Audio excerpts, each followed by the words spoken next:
From Wellington, New Zealand to the world, it's Living Blindfully, living your best life with blindness or low vision. Here's your host, Jonathan Mosen. This week, more about a huge breakthrough for anyone who wants a top-quality digital recorder that's fully accessible. I speak with Samuel Greene from Zoom North America. Tell us about your best and worst airline security experience and how to fairly share the responsibility when you're a blind parent with a sighted spouse. Good to have you with us again, and if this is your first Living Blindfully episode, what a special welcome to you. It is our 266th episode. And when I think of 266, I don't think about any country code. We'll talk more about the North American area code or lack thereof in a little bit.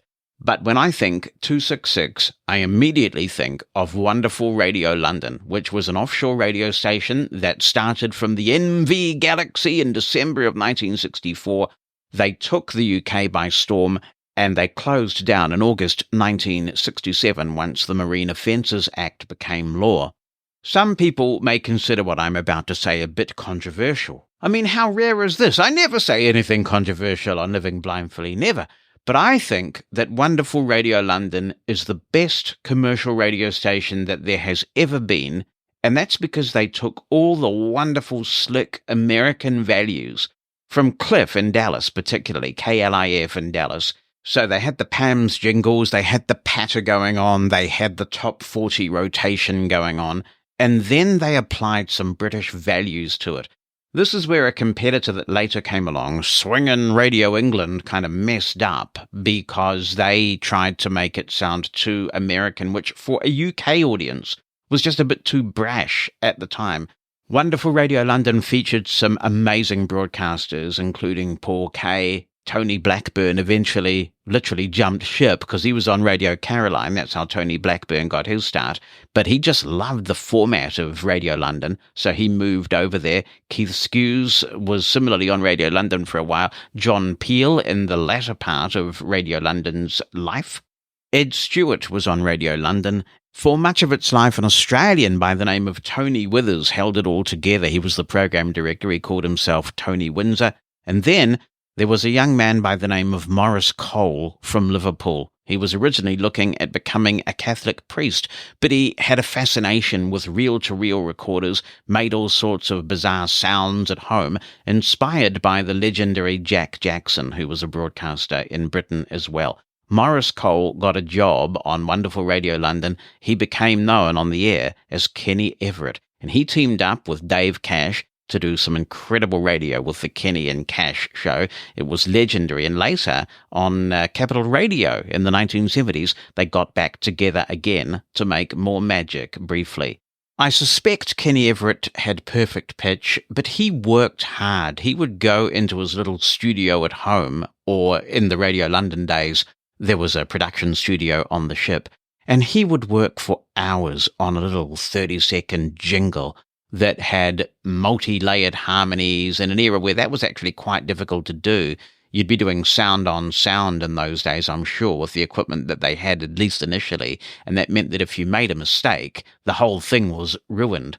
So he had a good ear, he had attention to detail, and as I say, he worked very hard to come up with some amazing little jingles and funny snippets that may have only been used once or twice. He died far too young in 1995, and I often wonder what magic he would be making with today's digital technology. Kenny Everett was a genius. He also had very few filters, which would get him into some trouble in his radio career from time to time. But wonderful Radio London reminds me a lot of the Beatles. What are the chances of getting that group of people together to make that kind of magic? I have a lot of recordings of Radio London from that era, and I still listen to them, I still enjoy them, and particularly listening to Kenny Everett is an absolute joy. I understand that the estate of Kenny Everett is working on a podcast. I haven't heard much about that in recent months, but I hope that is still coming to fruition because it'll be great for people who perhaps are not familiar with Kenny Everett's work. In my view, he is the greatest genius that Top 40 radio has ever produced. It'll be great for people to hear him. Now, there is no North American area code 266. It's got special assignment, this one. I guess it's because it's similar to 866 and that sort of thing. It's one of the easily recognizable area codes. So it is not set for geographic assignment, but it may be used for something cool one day. Maybe if they run out of scope in existing toll-free number area codes, they'll eventually get to 266 and make that available for toll-free access in North America, or maybe they'll use it for something else. Meanwhile, the country code 266 is Lesotho. 75% of Lesotho's population is rural, so quite a small urban population, and there are only about a little over 2 million people in Lesotho. So if one of them is you, a very warm welcome to this episode of Living Blindfully. In episode 249, and indeed in some other episodes of Living Blindfully, we have talked about the HeardThat app. This is an app that you can run on your Android or iOS device, and it helps you to hear in noisy environments by working out what is background noise and filtering it out, much like a lot of expensive hearing aids do, but in my opinion it does somewhat better in certain situations because you can adjust the level of noise that you hear in the background. Now, when we interviewed the chief executive of Singular Hearing, which makes HeardThat, he did drop a few hints about a remote microphone solution that was coming for HeardThat, and now it is available. It's actually available through Amazon, and while the proof of the pudding is in the eating, yes, I'm using the correct phrase again, it sounds like a steal of a deal, because you can get this kit for $69, but if you subscribe to HeardThat for a year, then you get the whole package for just $39. So what precisely do you get? Well, according to the blurb on the website, you get a little dongle and it comes in 2 flavors. Do make sure you get the correct one, because one has a lightning plug at the end for older iPhones, and the other has a USB-C port at the end for Android devices and newer iPhones from the iPhone 15 onwards. This is a receiver, and you just plug it into the USB-C port and it magically pairs with your phone and with the HeardThat app. You then get 2 wireless microphones. So this is quite intriguing because it gives you a lot more flexibility than some of the standalone solutions, like the Roger devices from Phonak, which are a lot more expensive, and if you were to buy 2 of those, you would be talking a pretty hefty price tag. But you've got 2 of these wireless microphones. They have an omnidirectional pickup pattern. Based on the blurb, it sounds like these microphones have quite a reasonable range, so if you want to, you could put these microphones at either end of a table if you're in a busy dinner situation, and it should help you there. But also, if you want, if you're in a noisy environment, or maybe you're having a dinner for 2 in a very noisy restaurant, you can give one of these wireless microphones to your dinner guest and clip it on. Now, if you are dining with 2 dinner guests, then this kit is obviously fantastic because they can both be wearing the wireless microphones and you'll be able to hear them with perfect clarity. So it sounds like a very reasonably priced and exciting setup. But the proof of the pudding is in the eating, just in case you didn't get the phrase correct the 2 other times I've mentioned it in recent episodes. So I've bought one of these, and I'll be waiting for mine to arrive. Sadly, they don't ship to New Zealand from Amazon directly, so I had to use a forwarding service that sort of acts as an intermediary to get these products to New Zealand. But when I get it, I will certainly let you know how I find it. But you might want to check that out. I'm sure there's a link to it on the HeardThat website, and I will also endeavor to remember to put a link to this new remote kit in the show notes of this podcast. But if you try it, I would love to know what you think of it. Is it as effective as you were hoping? opinion@livingblindfully.com. You can give me a call, of course, and leave a message on the listener line at 864-60-MOSEN, 864-606-6736. In other news, as they say, I did want to pass on that I'm feeling optimistic about the future of the Castro app. We've talked about this a lot on the podcast since all the way back in episode 18 when I was so enthusiastic about it. Sadly, it has gone through rough times, it has been neglected, it has become unreliable, even its very future has been called into question. Now it has a new owner, and he contacted me in the last week. And the reason why he contacted me is because, as we mentioned when we last talked about Castro, he's doing what he promised. They are going through all the support requests. And a number of you, thank you for doing this, have raised with Castro the fact that Living Blindfully and some other podcasts that are hosted by Pinecast, which is our podcast host, was not refreshing. and Matt from Pinecast and Dustin from Castro have got to the bottom of this, and I'm thrilled to see that Dustin, the new owner of Castro, is on the case and working through these issues. So, Pinecast Podcasts are working properly in Castro again. I mentioned to him that there have been some accessibility regressions. He is interested in working on those once some of the back-end issues are sorted out, and quite understandably, that's the top priority. So very positive news. I look forward to feeling like it's safe for me to go back to Castro, which is, when it was working well, the best podcast app I've ever used. Transcripts of Living Blindfully are brought to you by Numis Solutions. Among other things, they are the makers of RIM, Remote Incident Manager. If you use RIM a lot, you may be a subscriber through a monthly subscription option. But there are also day passes that you can get for RIM. Now RIM have extended the pass concept some more, so this makes RIM even more versatile and affordable and at your fingertips. Let's go through the deets. We'll go through the deets. You can have a 1-week RIM pass for just $35 US.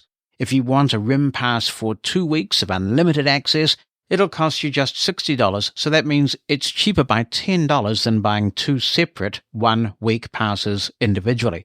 You can even get a month pass. If you want to use RIM for a whole month, it's $120. Now, that is opposed to the $99 month-to-month subscription. So if you're going to use RIM on an ongoing basis, you're definitely cheaper at that point going with the month-to-month subscription. But if you have a use case that's only going to see you wanting it for a month, well, now you can buy a month pass. Now, these passes include all the same features as a RIM subscription without the subscription. By golly, what will they think of next? To find out more, head on over to getrim.app. That's GETRIM.app. Zoom recorders have featured on several episodes of this podcast for good reason. There's a versatile range of them, they're great quality, and a few can even be controlled via a smartphone app, giving blind users some degree of independent access to configuration options. And we've given you audio walkthroughs of a few of the recorders to help you get up to speed. But there have been frustrations and limitations. We haven't had the ease or totality of access sighted people have when simply holding the recorder in their hands, until now that is. Zoom has announced the Essential series. There's a lot to like, and we'll cover plenty of it, but from a blind person's point of view, the very big deal is that these recorders speak their menus out of the box. Perhaps it's an overused phrase these days, but this truly is a game changer for blind content creators. And it significantly lowers the barrier to entry for blind people who don't create content with professional digital recorders now, but would like to. So to talk us through the Zoom Essential series, I'm delighted to be joined by Samuel Greene at Zoom North America. And if you, like me, are an audio geek, you'll recognize Samuel's voice from YouTube because he's pretty prominent there. Samuel, it is a pleasure to talk to you. Thank you for coming on the podcast. I am so happy to be here talking with you, Jonathan, especially about this topic. Just before we get to that topic, I'm interested to learn a bit about you. I know that you've been with Zoom for quite a while now. What do you do at Zoom and what's your background? My title is Director of Product Development and Customer Support. I do several things. I am in contact very closely with our engineers who are based in Japan and Tokyo. And the purpose of those conversations is both to develop new product that we're making the best product we can, as well as issues and updates that we need to do for existing products. On top of that, I attend trade shows and I do some trainings for our dealers who sell our products to make sure they're knowledgeable about it. But I think most of all, I try to use our product knowledge to the best way we can for sales and marketing. Because it's one thing to have a great product, but we have to make sure that people are aware and know how to use those products. And obviously part of that is YouTube videos where we do introductions of new products, but also try to get into some deeper features. And then really the development of all the marketing content we use on our website and actually worldwide. At our office at Zoom North America, we create a lot of the marketing content that you see around the world. So were you tinkering with audio before you came to Zoom? Yeah, so I've been here for actually, it's fast approaching 11 years, but 10 years under the belt. And I was a student in audio engineering before that, where I was focused almost exclusively on music, and then graduated and started here at Zoom. And one of the things that's been so fun for me is going beyond just music into all of the various, places audio is used in film, in podcasting, and all that.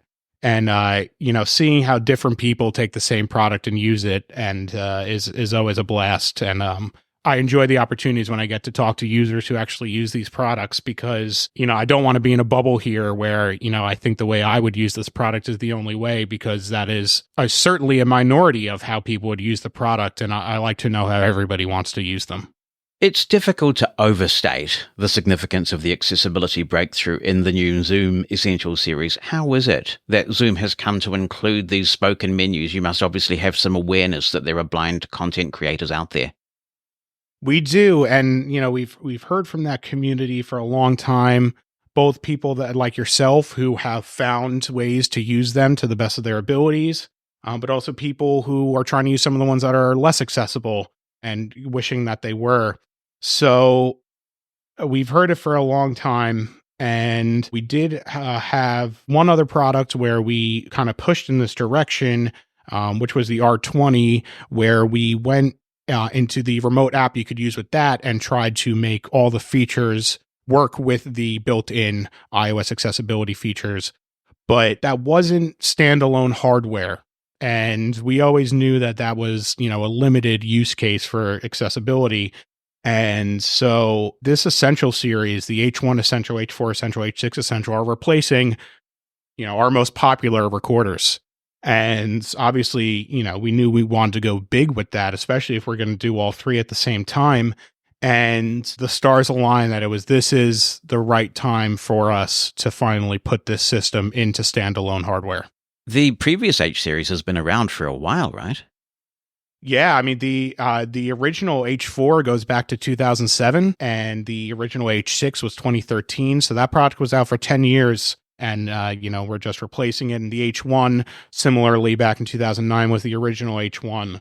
So, yeah, I mean, these are products that we've updated before, but the updates here are big and really turn these three products into a family. One of the first things that we have to contend with as blind content creators is getting the recorder out of the box, and you've got to set the date and time, and not a lot can happen until you do that, and that's not accessible. It hasn't been in the past. Will it be possible for a blind person to take one of the Zoom Essential series recorders out of its box, switch it on, and get going without sighted assistance at all? So yes, when you purchase one of these products, you take it out of the box, you put the batteries in it for the first time, and you turn it on. The first thing that happens is it asks if you want to turn the accessibility system on, with the prompts to guide you through the couple of settings that are in there, so that you can turn that system on. And then it goes to the date and time. So from step one of buying the product and turning it on, accessibility can be activated. I mean, that's pretty cool that the thing comes up talking, and actually it's a sighted person who has to opt out of it talking. Absolutely. But, it's the way it has to be, because the point of this system is to allow anybody to use these recorders right away.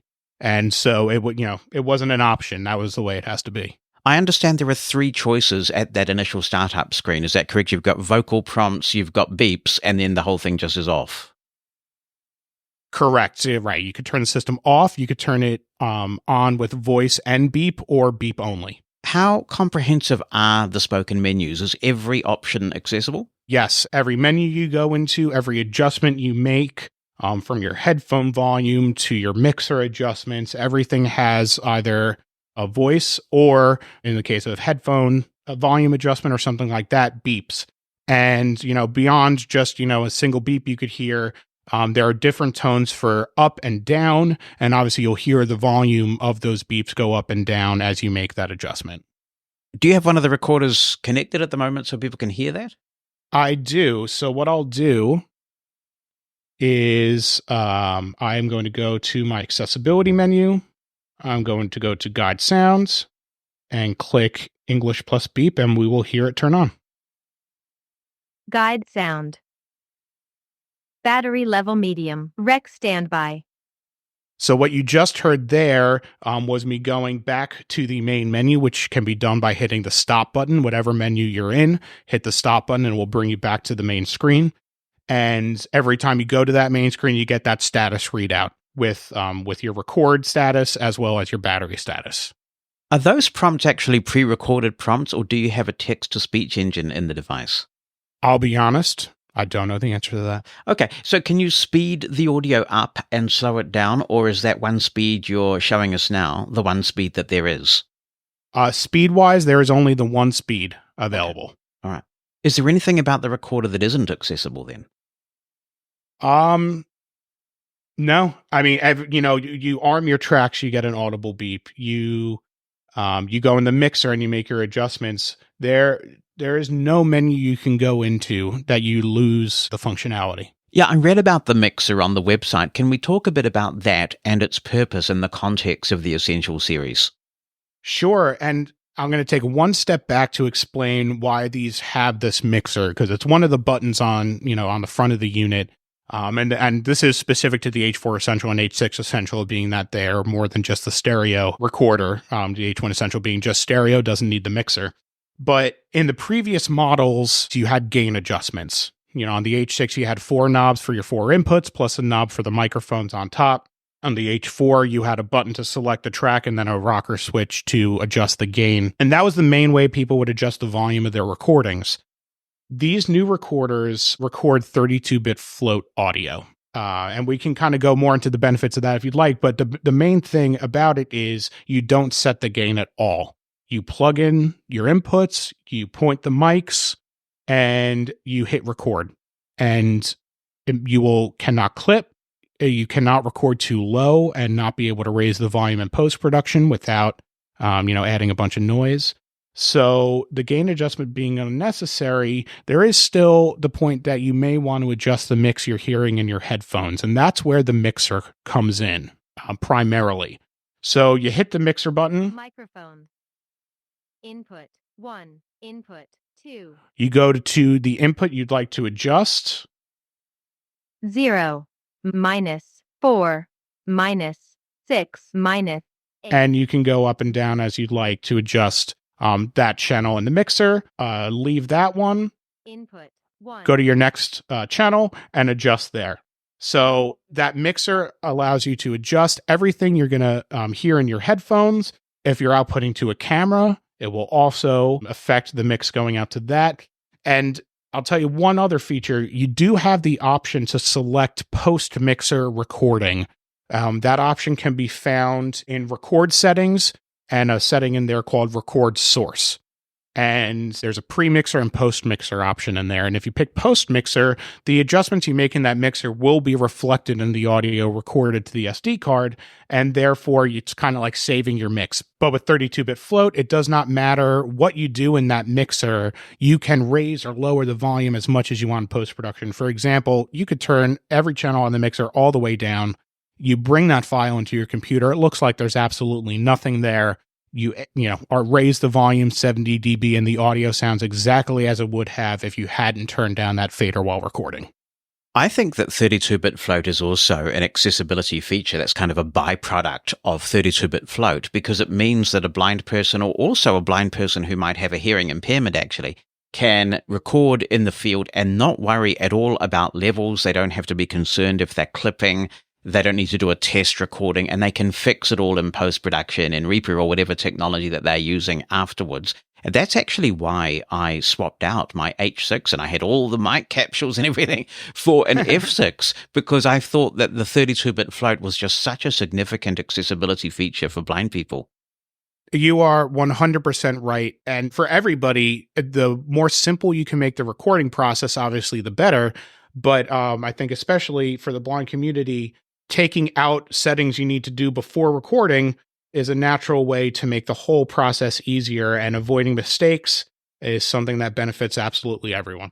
Let's talk about the 3 models, the H6 Essential, the H4 Essential, the H1 Essential, and go through some of their unique characteristics and why people might want a particular unit. We'll start at the H6 with the biggest one. The H6 Essential is a 6-track recorder. So you've got stereo microphones up top. They are part of an interchangeable capsule system. So there is a little latch that you can release, remove those microphones, and we will have additional capsules available that you can then attach to the H6. And I'll give you a little preview of what we got coming in the coming months. One of those capsules is going to be a mono and stereo shotgun. It's a stereo shotgun. You are able to turn the side mic off, and which turns it into a mono shotgun, so it can be used in both ways. And the other is going to be called the EXH6E, and that capsule will have 2 additional XLR TRS inputs you can use, with the option of phantom power available if you're able to provide power through a USB-C port on that capsule. These capsules are brand new for this recorder, the H6 Essential. You cannot use capsules from the previous H6 with it, and vice versa. And that is mainly because of the 32-bit float system, and needing to update the hardware to make it fully compatible with that. Is it a relatively lightweight device? How does it differ in profile and, I guess, texture from the venerable H6 that we've all come to know? It is nearly identical in size. And very similar in weight. The overall design, having the mics up top, the 4 inputs, 2 on each side towards the top of the unit. There are no gain dials on the front face of the unit, and that area is just the arming buttons for each of your inputs. With your transport controls under that, the transport controls are different from the previous H6. However, they are in the same spot.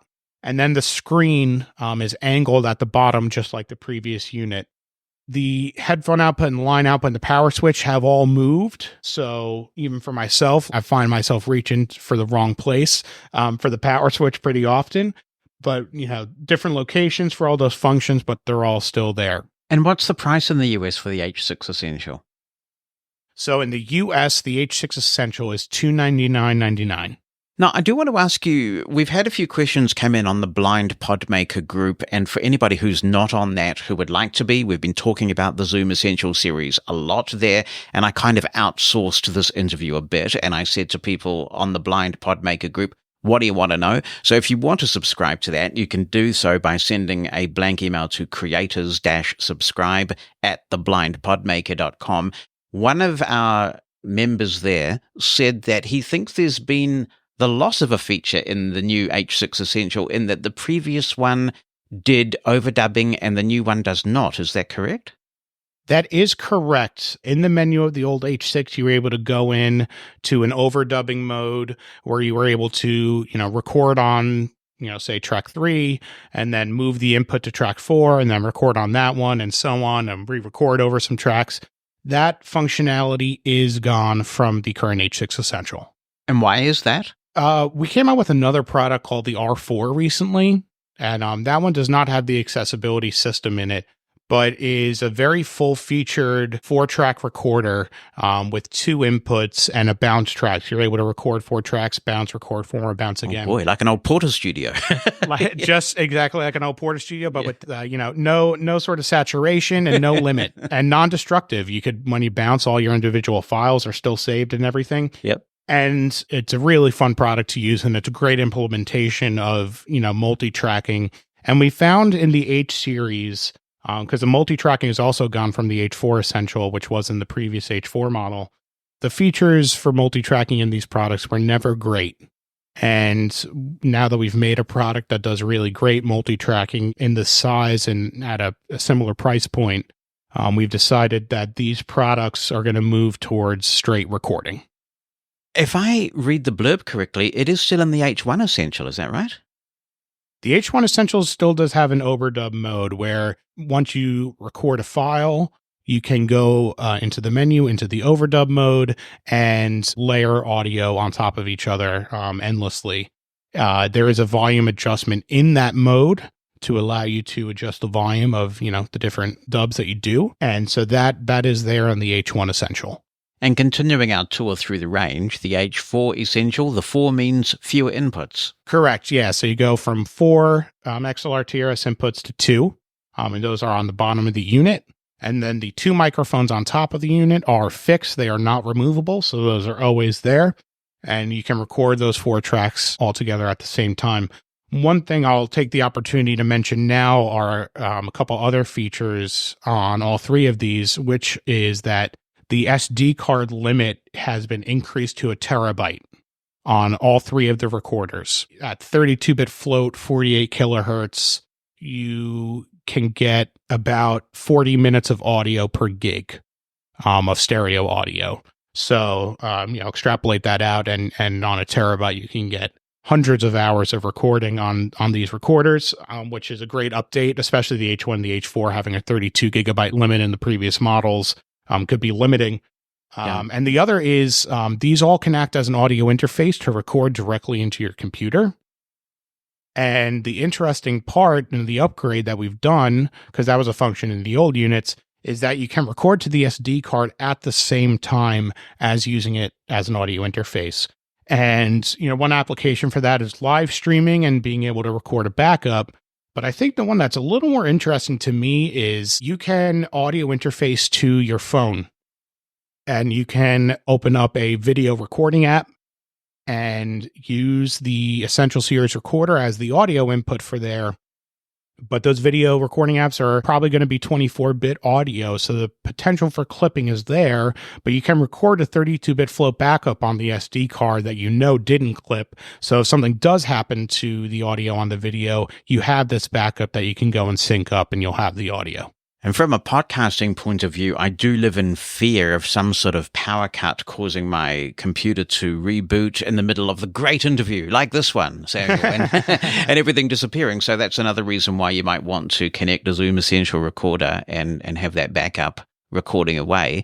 And 48 kilohertz isn't the uppermost sampling rate supported. You can do up to 96 kilohertz sample rate. Okay. I'll take the opportunity to mention one other feature, which is called normalize, which, for those not familiar with what normalizing is, when you normalize, you set a target peak, say that's -3 dBFS, and you apply the normalize to a track or a file, and it will bring the peak of that audio to -3. That could be in the up direction or the down direction, and then changes the volume of the entire audio file relative to that. So there's no compression happening to the audio, but you are able to set the peak. So in the units, there's an export function where you hit play, you're in playback for a file, you go to export, and on top of that normalizing feature, which can be very helpful, there is an option to turn the export into a 24-bit file or a 16-bit file if you were looking in the hardware to be able to downgrade that 32-bit float.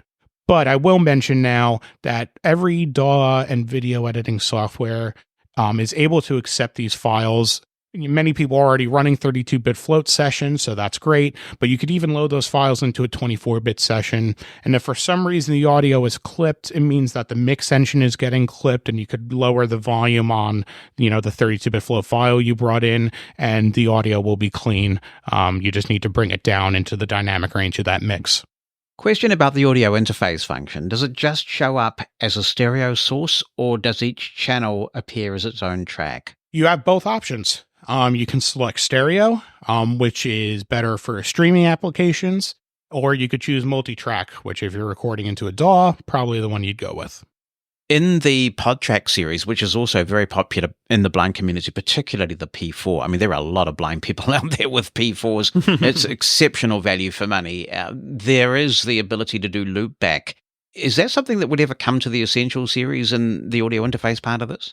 So there is not currently a loopback function in the audio interface of these recorders, but potentially something that could happen in the future. And I will ask more about the future in a little bit, but let's just make sure we cover the H1 Essential as well, which is a nice little recorder for many people to have. It may be all they require. Yeah, the H1 Essential is so small and easy to carry around. It's incredible. And for those familiar with the previous H1N, the size of the H1 Essential is the same, with the exclusion of the cage that was around the microphones on the top. So imagine you just took that cage off an H1N. That's the size of the H1 Essential. It is small. You put 2 AAA batteries in it. You throw in your SD card. You've got the microphone, the 2 stereo microphones built on top. One of the interesting features in the H1 Essential for me is there's a button to change it from a stereo to a mono pickup, which is great if you're just picking up dialogue. There is a marker button right on the front of the unit. So while you're recording, if you're looking to put markers on that recording, that button is there for you at all times. You've got the overdubbing feature like we talked about before, but there's some other interesting features like playback speed adjustment, which is great if you're looking to transcribe or anything like that. It's so small and easy to use, especially with the 32-bit float recording now. It's just a joy to always have with you and to use. Well, that sounds like a great recorder for a journalist, for example, a broadcast journalist who might just want something very easy to carry, and you've got the 32-bit float, so what can go wrong? And it's all just self-contained. Absolutely. And one other thing that some I find interesting on there is a 3.5 millimeter mic line input that will override the microphones, but if you're looking to record with a lav mic as opposed to the mics up top, you could plug a lav mic in there. It can provide plug-in power if the lav needs that, and it turns into a little pocket lav recorder. And what's your vision for how these products might expand in the future? Because you can upgrade the software of the Zoom products, so we may see features down the track. Yeah, I mean, we're always got our ear out there for things that people are requesting. You know, on the one hand, bug fixes, which, you know, you hope for no bugs, but they do occur on occasion. So we try to push out fixes for those as soon as we can. We've always got kind of a running list of, you know, the wish list people have out there. And, you know, unfortunately, we're never able to implement everything, but we try to implement some major features as the products go along. I can't think of anything off the top of my head that you might find in these as far as big feature updates. They haven't even really gotten in the hands of the public yet. And I'm sure the public will have some thoughts, and I can't wait to hear them. But, you know, in their current state, you know, they're working very well and easy to use. So if there's some great features that we'll add, you know, we hope to hear from you and we hope to implement them. Right. And presumably the update process is going to be fully accessible as well. So that's really great, because sometimes remembering the key presses and verifying that the update has actually applied has been a challenge in the past. Yeah, and you know, some of our products in the past, the firmware update would be done by holding a button while powering on. In these units, you go into the software version menu and select update once you've put the update file on the SD card. And so navigating to that menu, you know, is fully accessible. Sorry, I'm jumping around a bit, but I did ask you about the price of the H6 Essential, but not the other two. So what are the pricing for those other two units? Surely. So fairly easy to remember, at least for me. H1 Essential is $99.99 in the US. H4 Essential is $199.99. And the H6 Essential is $299.99. Now, understandably, I've had questions from the blind podmaker community about whether older devices might be upgraded to talk. And the unfortunate answer to that is no. And the reason being is there was quite a bit that went into the system. It required a little bit of extra hardware, some storage space, as well as some extra hardware as far as audio circuitry goes. So it's not a system that we are able to put into older products as much as that's something we would love to do. However, you know, it was a technical hurdle to implement the system. You know, in terms of software development time, you know, in total, it took about 25% of the total software development just to do the accessibility system, you know, on top of all the other functions in the recorder. So that hurdle is jumped. And so it should be easier for us to put this kind of system into future products. I mean, that is a significant dedication of resources, 25% to a feature like this. So that is great to think that the platform may now have been established. Can we talk about the languages that this voice guidance is available in? Surely. So when you purchase the unit out of the factory, it is English only. The additional languages that are available, let's see if I can remember them off the top of my head. Spanish, Italian, French, Chinese, Japanese, German, English. I think I got them all. Mm-hmm. And so the other languages other than English on the website, it's called the support and downloads page, which is something you can find on the individual product pages. So you got an H6 Essential, you want to install the German language, go to the H6 Essential page, go to support and downloads, and those other language files will be there for download. You put those onto the SD card, and then you navigate to the accessibility menu in the unit.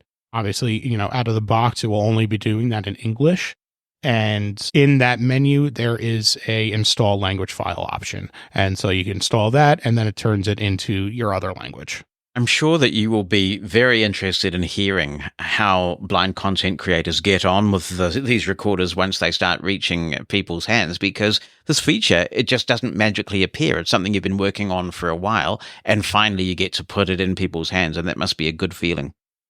Absolutely. And the journey isn't over for us. We know that there are improvements we can make to the system. And I'll clue you into one that anybody that buys these products and tries to use the accessibility system will become apparent very quickly, which is that there is no quick way to turn the guide voice on and off. And it was the first comment we heard from multiple of the first blind people that we gave one of these recorders to try out was, how do I turn it off very quickly? And then once it's off, how am I supposed to turn it back on? And I had to teach, scroll down 6, hit enter, scroll down 5, the whole bit. It's something that we'll absolutely be able to implement is some sort of shortcut to turn the guide voice on and off.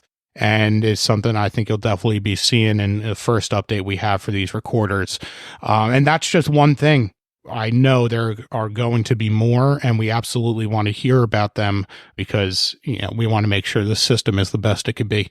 What is the use case for a blind content creator wanting to turn it off?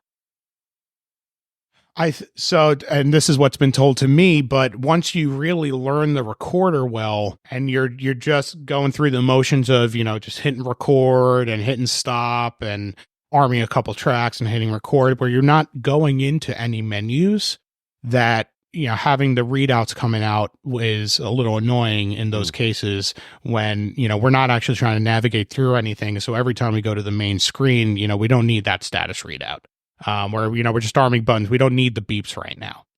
So does it talk at you in any instance when you're recording or playing? Good question. So you can hear the guide voice from either the built-in speaker, which all three of these products have a built-in speaker that you can hear, or through the headphones.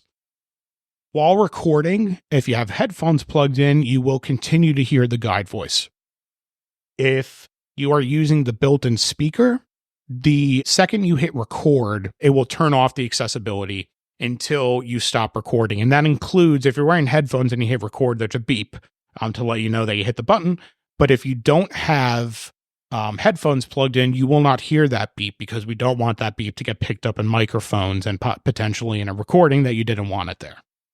Right. I have a little M2 mic track, and I've had it making a very loud beep when you start recording, which is reassuring to me, but it does come across the recording as well because it's not intended for accessibility. It's intended for movie syncing, I think.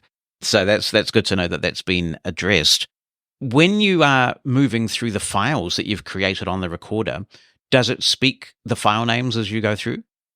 It does, and you are not able to change file names. So the file names appear as date and time of recording, and you are able to adjust how you want that format to be, but by default, it is year, month, date, followed by time in 24-hour format.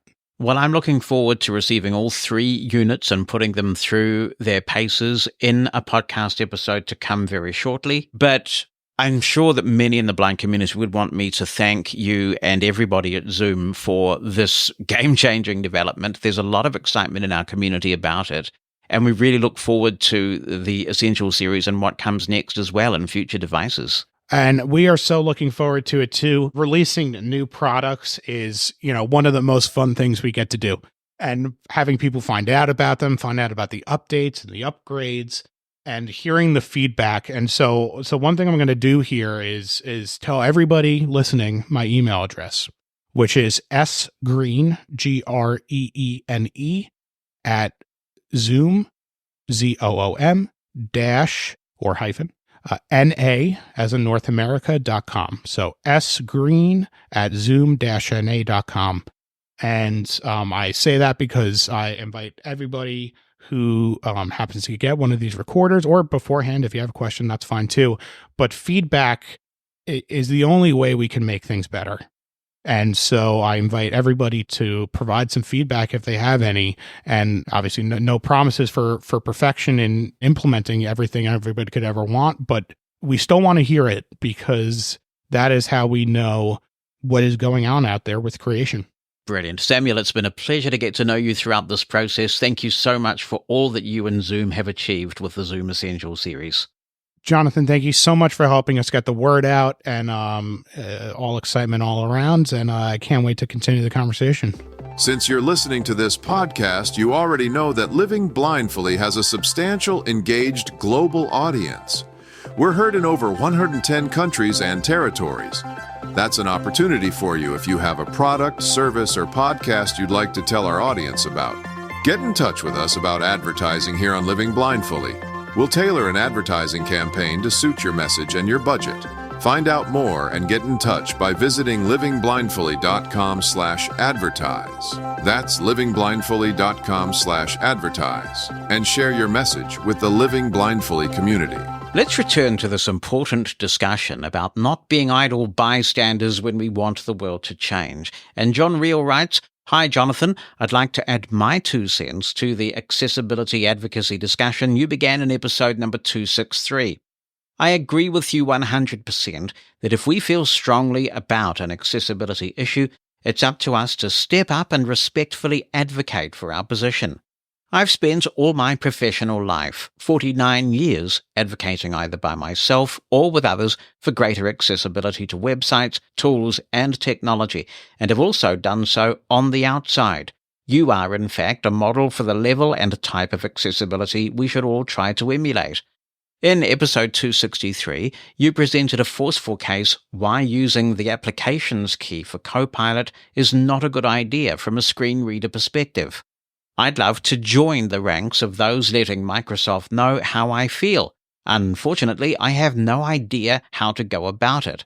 I don't have behind-the-scenes contacts with MS as you do, and I'm at a loss as to how to contact Microsoft so that my views will reach the right people and be factored into the decisions that are made about the applications key. This is true for other companies as well. So, my recommendation is that if you or listeners to Living Blindfully want us to advocate for something, please give us the appropriate contact information we need to go about it. Thanks as always for your consistently professional, informative, and, yes, provocative podcasts. And that is John Reel, who is in Laurel in MD. That's a secret code for Maryland, in case you didn't know. Thank you very much, John, for the kind words, first of all, but also for the reminder. If we are going to do advocacy, then we need to include a call to action. Write or call your congressman today, or something like that. Of one thing I am certain, the Copilot key is coming. And as I talked about in episode 265, they are really committed to this from a marketing point of view, and we're not going to turn that tide around. What I'd personally like to see, though, is an option in accessibility settings where you can nominate a key to be the context menu key. And if that's the Copilot key, then so be it. So I could do a demonstration on Living Blindfully about how to make a key become the applications key if you don't have an applications key on your keyboard. And there may well be some interest in that. But if you're a bit bold and experimental, you could try getting Sharp keys. Also, I understand there's a Windows Power toy that will do this, but I've always used Sharp keys, which is a free utility, and you can map any key to any other key. It's actually quite powerful. But Sharp keys is a bit of a geeky piece of software. And I think for something as consequential as the application key, it should be easier. It should be something that a screen reader user can turn on at any time. So here is my specific call to action, John. I take up the challenge. My specific call to action is, if you want to make sure that the application key is available to screen reader users using any number of keys, it might be that you assign the right-hand control key if you don't have an application key currently on the right-hand side of the spacebar. It could be something else. It could in future be the Copilot key. I would suggest that you contact Microsoft's Disability Answer Desk. Now, when I did this research, I couldn't find a way of emailing the actual Disability Answer Desk. You can email the enterprise one, and I know that address, but I don't know of an email address to contact the Disability Answer Desk. However, you can use Be My Eyes, and you can give them a call. There are numbers in many countries. So get in touch with the Disability Answer Desk and let them know that you would be concerned if there wasn't a way to have an application key on your PC, and that because of the significance for screen reader users, you would like to strongly recommend that Microsoft add a feature in accessibility settings to allow you to customize which key on your keyboard will serve as the application key. And there may be several choices available to you in that accessibility setting.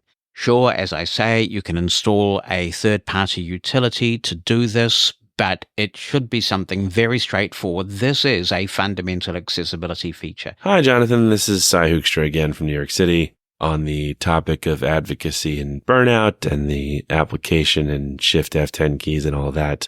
I'm glad you appreciated the tone of what I had to say. I wouldn't do it any other way. And I will more than happily take a Living Blindfully t-shirt or something if those become available. But I think there is a place where we sort of meet in the middle a little bit, but there's still a point of disagreement that I think is important, which is why I'm emailing this in again. I think there was one way that I wasn't clear. I actually am quite bothered by the lack of an application key. I just switched to a laptop for the first time ever that doesn't have one available without a Sharp keys reroute. And the Shift F10 is driving me up the wall. I'm going to have to do something about it. And I would say that you're correct that if we don't bring this up and don't advocate for ourselves, then nothing's going to happen. I think there's no reason to take on faith that things will work out for the best because our needs are not understood and because other people just aren't going to stand up for them. I agree with all of that and many of the other advocacy principles that you said. I think the place where we disagree is a little bit on the framing, though, of dereliction of duty if we don't stand up for something. Or, like you said in the first comments that you made on the subject, we have nobody but ourselves to blame. I think that's where I'm focused at, because you mentioned victim blaming. I do think ultimately that is still victim blaming. And the reason is, like I said, it's not our fault. I agree with there's a distinction between an Uber driver who passes you by because you don't have a guide dog and an enormous company that makes a marketing decision that they don't realize is going to affect us in a negative way. But, using your equivalency principle from the NFB talk, they would never suggest this to a sighted person. They would never suggest taking away the right click key from sighted people because they understand other people's needs. And that's how the discrimination happens. It's not, there's no individual who's intentionally doing it. And it's not necessarily illegal, but I do think it's still a moral issue, and it's something that they have the resources to, put systems together where this sort of thing gets nixed earlier on in the process. And the end result is still discrimination. And we are the victims of that discrimination. So, saying it's a dereliction of our duty for not eliminating that discrimination, I think is still victim blaming. Even while I absolutely understand the history of how we got to the progress that we've gotten for blind people in the world has everything to do with our own efforts and very little to do, unfortunately, with other people's efforts. And we're not going to keep moving forward if we don't keep pushing forward in our advocacy efforts. I just think it is important for our own mental health, our own keeping in mind what a just world for us would look like, to remember that none of this is our fault. And the fact that we are the only ones who are going to stand up for ourselves is just another layer of the injustice. Again, I so appreciate your work. By the way, I'm happy to write into Microsoft about this specific issue with the Shift F10 and everything. I confess, I'm not sure where I would write in about that. So if you want to let us know, I'd be more than happy to be part of the volume trying to convince them to do something else. So thank you again so much for taking the time to explain your point of view. I hope this was helpful. And just because you brought up what seems to be a pastime of both of ours, I will just finish by saying thank you so much, Bruce. This is Bruce signing off. And thanks also to all the Bruces and Sheilas out there who are listening. Yeah, we better not talk about Rule 1 and all that kind of stuff, because that has not stood the test of time for him. Anyway, thank you very much, Cy. I appreciate another contribution from you.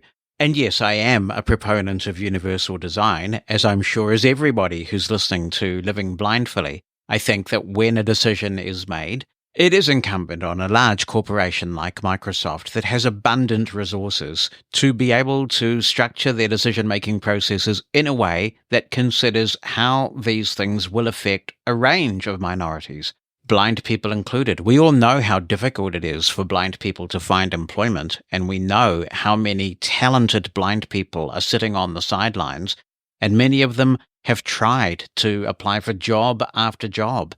It saddens me that diversity, equity, and inclusion initiatives are under such attack in a number of countries around the world at the moment, because I have no doubt that if a blind person was around that table at the marketing meeting where there was a discussion about this potential new Copilot key, then the blind person around the table would have said, hang on, what about blind people who need this? This is the equivalent of taking a sighted person's right mouse button away. That's exactly what it is. It's like taking our right mouse button away. Can you imagine, coming back to that equivalency concept again, a sighted person tolerating their right mouse button being removed from them? And if a blind person was around the table, that point would have been made, and there would have been some sort of solution arrived at. But we also have to live within the world as it is while advocating for a better one. So while I would like to see a decision where this sort of advocacy isn't necessary, we're not there yet. And if we keep pushing these issues, then maybe companies like Microsoft will say, we messed up here. What processes need to change to ensure that disabled people are consulted at the conceptual stage of some of these things? Microsoft has very good outreach, actually, and they do meet quite regularly with a range of leaders from consumer organizations and blindness service providers around the world, and they do talk to that group about what's going on, some of the developments with technologies like AI that are so exciting. But what I would like to see is for Microsoft and other companies like Microsoft, the really big corporations like Microsoft, Apple, and Google, to put a wide range of leaders from the blind community under NDA, non-disclosure agreement, so that thought leaders can discuss some of these issues before they make it to market, before they make it to a public press release. And I think if we did have more input at that level, then hopefully we would see structures taking shape that involve more blind people at conceptual stages. But the thing is, while that's absolutely right, it's not what we have now, and it's never been what we've had. And we wouldn't have made the progress, as you say, that we've made had successive generations not taken up the baton of advocacy, which has been passed to us from previous generations, so that every generation of blind person is better off than the previous one. And thank you for listening to my NFB presentation, because you will know the little red hen analogy that I drew, and I think it's appropriate to draw it again in this example. If we all think that someone else is going to bake the bread, but we're happy to eat it, then if we follow that logic, the bread might never get baked. So I do think there is a moral obligation on those of us who care about an issue and have the ability to articulate our views to go out there and do the work. Blind people are often just not on the radar. And the way right now for us to increasingly get on the radar is to continue to be a squeaky wheel. Over my break, I read a 3-volume biography of Martin Luther King, which was written by the historian Taylor Branch. I highly recommend it to anybody who's interested in civil rights, and specifically the civil rights struggle of African Americans. The emotions that went through me when I read that were numerous and contrasting. At times I was deeply moved, at others I was profoundly angry and upset about human beings' behavior towards other human beings merely because of the color of their skin, and at times I was profoundly inspired. African Americans who had so much to lose, who took so many risks, marched, went to jail, in some cases were killed or badly maimed for what they believed in, and they made progress. And when you look at the tools at our disposal as a blind community in 2024, sometimes, sure, it's appropriate to march, but most of the time, we have it so much easier than they did. All we need to do to try and make some progress is put fingers to keyboard. And is that really too much to ask as we try and move forward as a minority? Progress does not come to us. Progress is something that we demand and we work for. That may be unfair. It may really suck, but unfortunately, it's the cross that so many minorities have borne for generations. We're going to New York now for Sammy Osborne's email, and it says, "Hi, Jonathan, long-time listener from New York here, but first-time contributing. Well, welcome. It's always nice to hear from our regulars and our newbies as well. First of all, I wanted to commend you for all the amazing work you're doing with this podcast. I think Living Blindfully is the most insightful and comprehensive podcast on blindness and low vision I've ever listened to. And I always look forward to Tuesday afternoons at 2 p.m. Eastern Standard Time, which is when new episodes are released. Keep up the great work," says Sammy. Well, I'll let you into 2 secrets, Sammy. Well, first of all, thank you so much for the very generous, positive feedback. I really appreciate it. The podcast actually comes out at 6 a.m. New Zealand time. And at this time of the year, that actually, because of all the time differences moving around with the clocks, equates to 12 noon Eastern Daylight Time. So that means that while the clocks are in the positions that they are, you can actually get the podcast 2 hours earlier than you thought you could. And here's another interesting thing. Shameless plug mode on. For as little as $1 a month, you could get the podcast 72 hours earlier and be a Living Blindfully Plus supporter. If you want. Only if you want. Sammy also says, also, I know this probably won't be for a very long while. No, it won't. But I look forward to the release of episode 845. Oh, it breaks my brain just thinking about having recorded that many episodes, which is my area code. I'll try and remember to say hi to you when we get to 845, if I still have the brain cells to do it. In any case, I just thought I'd write in because I just had what I now consider my best ever experience going through airport security I've ever had in my life. See, it's good to get positive feedback sometimes as well, isn't it? It helps us keep perspective. Last week, my mother and I took a trip up to Montreal, Quebec to spend vacation for a couple of days. It's a lovely part of the world that gets a bit cold, but having spent a bit of time there for work, I can tell you that the food is amazing. Oh my goodness.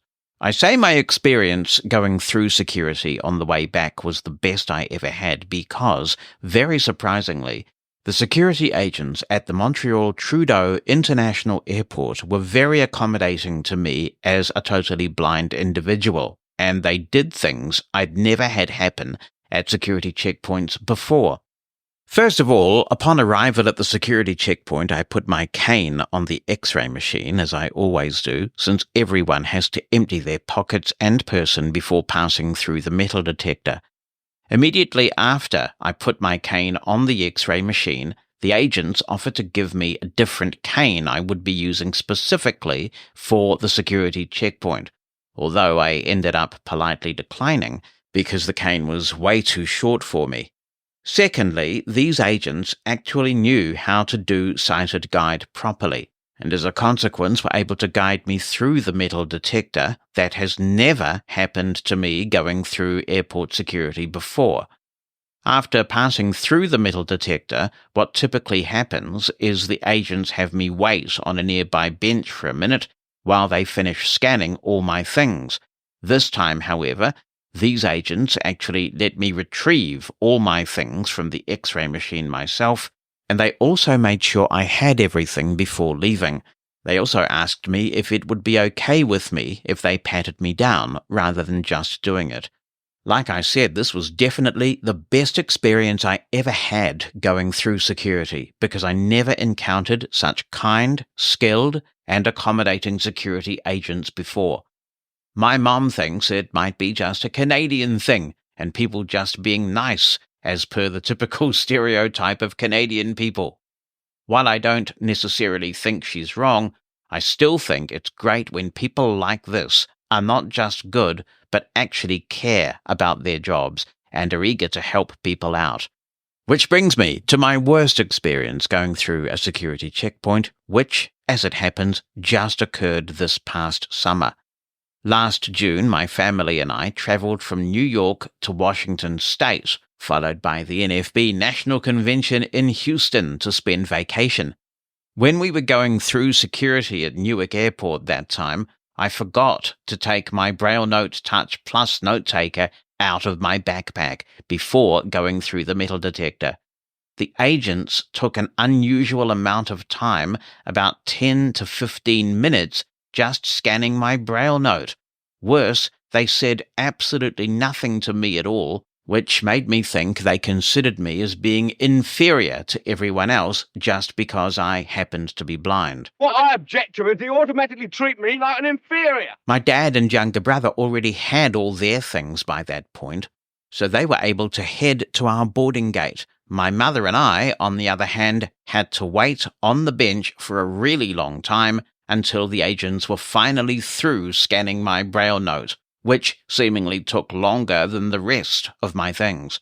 Oh boy, I tried to stay calm on the inside, but internally I was absolutely furious at these people for what they did. I'm sitting here on a bench. I'm sitting here on a Group W bench. I was infuriated that they not only separated me from the rest of my family, but also offered absolutely no explanation whatsoever for this frankly inexcusable hold-up. I had to remove my BrailleNote going through airport security before. However, in the past, the agents have usually asked me to remove my BrailleNote from my backpack and put it on the X-ray machine myself, or they otherwise didn't care. This is why I consider this my worst ever experience going through airport security. I posted about this experience on Facebook after my family and I arrived at our Airbnb in Washington. Some of my Facebook friends encouraged me to file a formal complaint with the TSA about how these agents treated me that day. In the end, I didn't follow through with that though, because I honestly have no idea how the complaint filing process works with the TSA. I don't know if I would need specific information such as the names of the agents in question in order for my complaint to be followed through.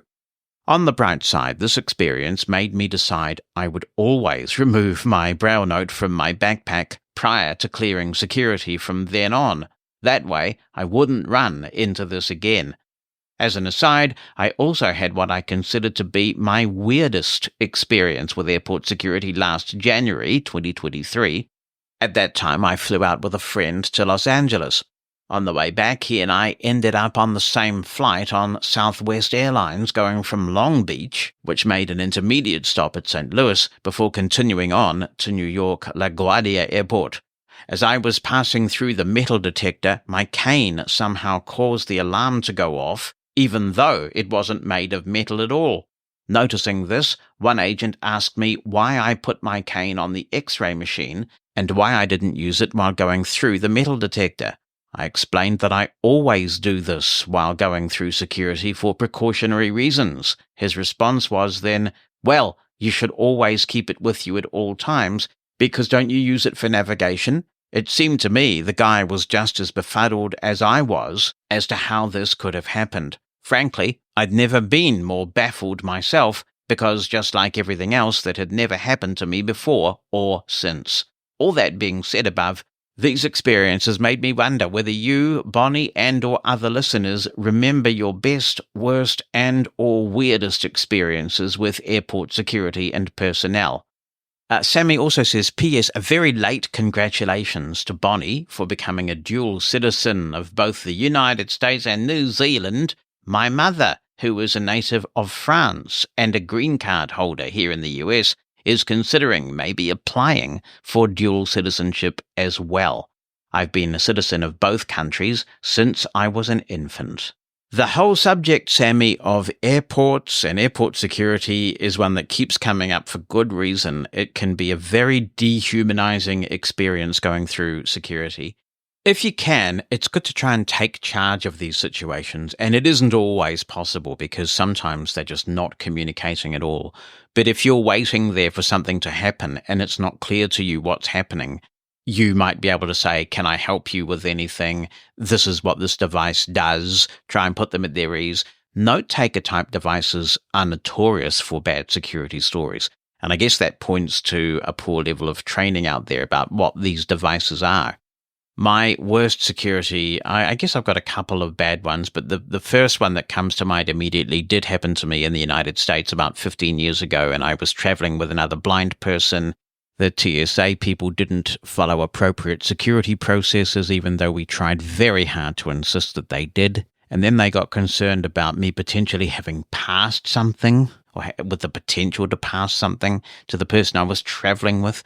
I forget the specifics of what the snafu was.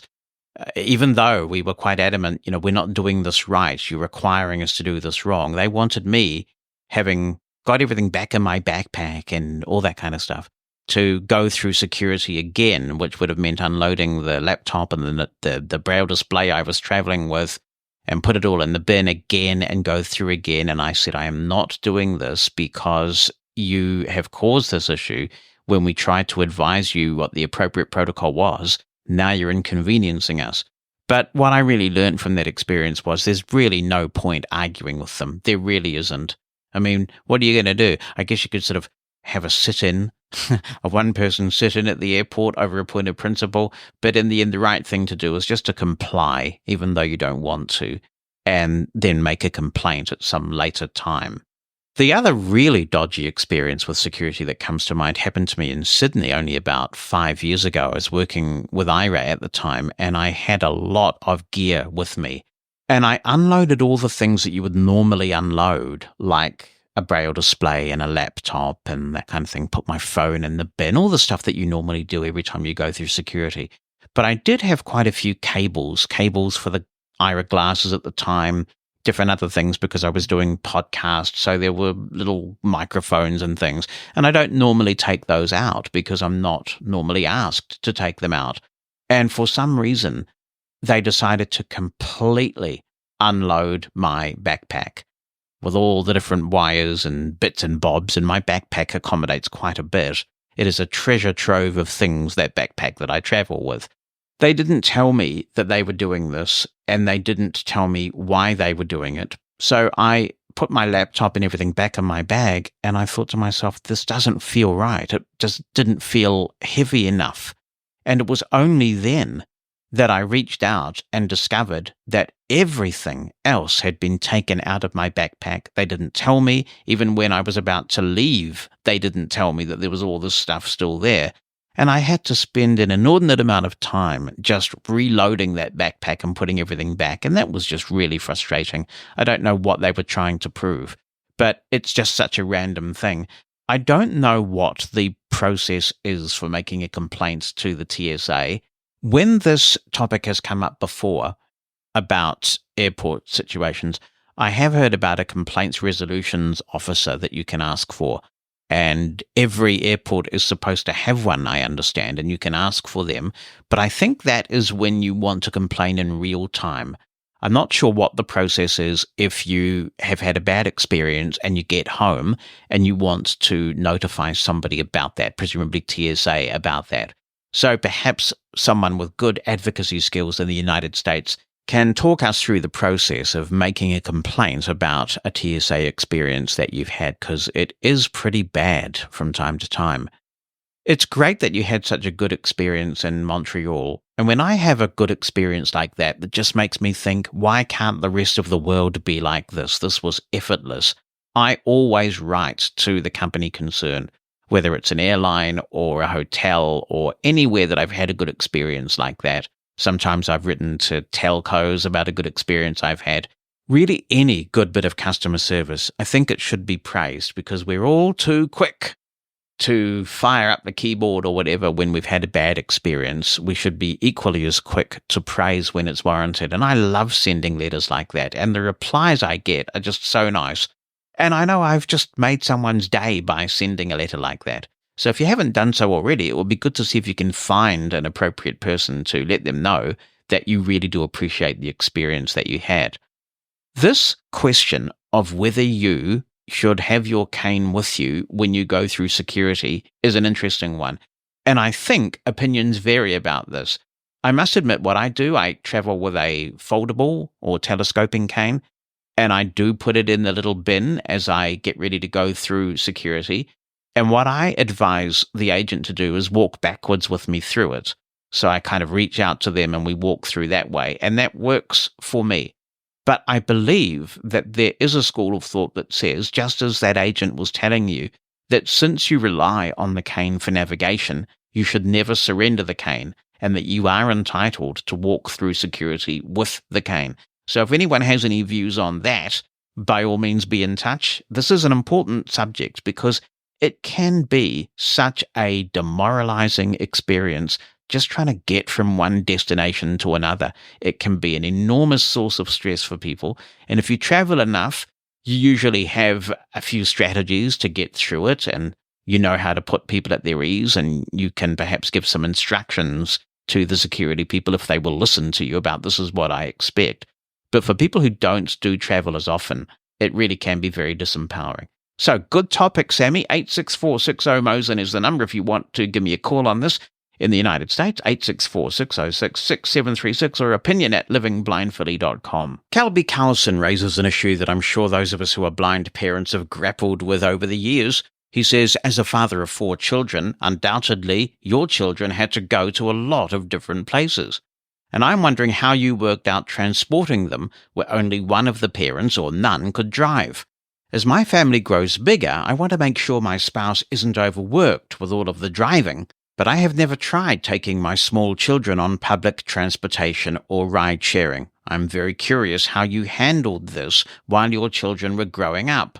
Thanks, Kelby, and I have experienced this 2 ways. My children's mum is sighted, and when we were together, she would do most of the transportation. We'd just be pragmatic and say, look, as a division of labour, it makes more sense for her to handle the transportation and I can do other things. You know, I was the one that typically read stories to them in the evening and did other things. I would go and pick up the children from kindergarten because it was within walking distance of our house, and I quite enjoyed the break. I was working from home at the time, so I would just take a break in the middle of the day. Normally they would finish kindy at about 12, and I would walk down there and pick them up and walk home. And I really enjoyed that because the kids would be full of chatter about what they were up to, what they'd done at kindergarten. I would take them on outings sometimes, and that was the case irrespective of whether their mum and I were still together or whether by that stage they had a blind stepmother. I'd take them to the zoo, for instance, and we'd just get on the bus and go to the zoo, and that was a lot of fun. Sometimes if there was a mission-critical thing, like they had a lesson of some kind, all the kids took up ballet or some musical instrument or drama or something like that. And if I needed to take them there, then I would usually catch a taxi. There weren't rideshare services then. So we'd catch a cab because of the time sensitivity of it. And that meant that I could book a cab over the phone and have some degree of confidence that it would turn up on time and I'd be able to get them there, or it would turn up on time for me to go and pick them up so they weren't stranded at the end of their lesson or whatever. So you can make it work. With 4 children, it can be a big logistical exercise if you want to take them all to the one place. And that was a really big change for me, going from a household that had one sighted person where you could just be quite spontaneous and say, let's go somewhere, and you'd load everybody up in the car and you'd go. But when you have a 2 blind parent household, it's not that simple. I mean, it can be if you're lucky. If you're in a city where there is sufficient supply of vans so that you can be spontaneous, and you wake up one day and it's the school holidays and you think, hey, it's a lovely day, let's go somewhere, and you just call up the van and it arrives, then that's great. Sometimes you could book a van with a few hours' notice, but increasingly what I found as they were getting older was that there was more demand for these vans, or maybe there were fewer vans, or maybe a combination of both. But sometimes you'd have this bright idea and you would call to book a van and you wouldn't be able to get one until the next day. And sometimes the bus route was incredibly complicated. I've got no objection to jumping on the bus, but sometimes if you wanted to go to a particular place, there were multiple changes and the kids get a bit fractious. So sometimes you'd have to postpone. So in those situations where you've got 2 blind people doing the parenting, we found we did have to plan a bit more. And we would say, all right, tomorrow we are going 10-pin bowling. And since that 10-pin bowling isn't on the bus route, then we will take a taxi and we will order a van to transport 2 adults and 4 children to get there. Sometimes to avoid disappointment, you would just change the plan and say, well, we can't do this, but we can do this because it's on the bus route and we can all get on there. I think using the bus will vary depending on the age of the children. Once they get to a certain age, they enjoy getting on the bus. They know what's expected of them. When they're very young, if you've got multiple children to transport, hopefully you might be able to have one that's tethered to you in some way, or you can hold their hand and you know they're not going to do a runner, and another smaller one if there's a baby in a backpack or a front pack. And I have done the bus that way. So this is a really cool topic, and maybe others will chime in with some thoughts. Stay informed about living blindfully by joining our announcements email list. You'll receive a maximum of a couple of emails a week, and you'll be the first to learn about upcoming shows and how to have your say. You can opt out anytime you want. Join today by sending a blank email to announcements-subscribe@livingblindfully.com. Why not join now? That's announcements-subscribe@livingblindfully.com and be in the know. Avnish is writing in on several topics and wrote this towards the end of January and says, last week, some voters in New Hampshire received an AI-generated robocall impersonating President Joe Biden, telling them not to vote in the state's primary election. It's not clear who was responsible for the call, but two separate teams of audio experts tell Wired it was likely created using technology from voice cloning startup 11 Labs. 11 Labs markets its AI tools for use like audiobooks and video games. It recently achieved, quote, unicorn, unquote, status by raising $80 million at a $1.1 billion value in a new funding round, co-led by venture firm Andreessen Horowitz. Anyone can sign up for the company's paid service and clone a voice from an audio sample. The company's safety policy says it is best to obtain someone's permission before cloning their voice, but that permissionless cloning is okay for a variety of non-commercial purposes, including political speech contributing to public debates. 11 Labs did not respond to multiple requests for comment. What are your comments on this, says Avnish? Could the next United States president be decided on input from 11 Labs? I think it's certain that people will continue to use 11 Labs and tools like it for nefarious purposes. It is a shame, like any technology, it can be used for good or ill. This is just one example of deep fake, and it's manifesting itself in many forms. As your email came in, Avnish, for example, there's a lot of talk about deep fake involving Taylor Swift, and I understand that that is visual and not an audio deep fake. So it's getting harder to tell what is real, and as a society, this is something that we're all going to have to contend with, and it's something that regulators are going to have to contend with as well. How do we use this technology successfully? There's no putting the genie back into the bottle, and the technology can be used for good. For example, 11 Labs technology is being used for translation purposes, which is the reason why the creators originally designed it. It's also being used by people who are willing to license their voices for various audio projects, which is how Living Blindfully uses it every week. It's a bit like the computer. It's a great tool. Computer technology is bringing us together from over 110 countries around the world. Computers can also be used to do evil things. How do we, as a society, rein in those evil things? I don't have any quick, glib answers to this question, but we are going to have to grapple with it as a society.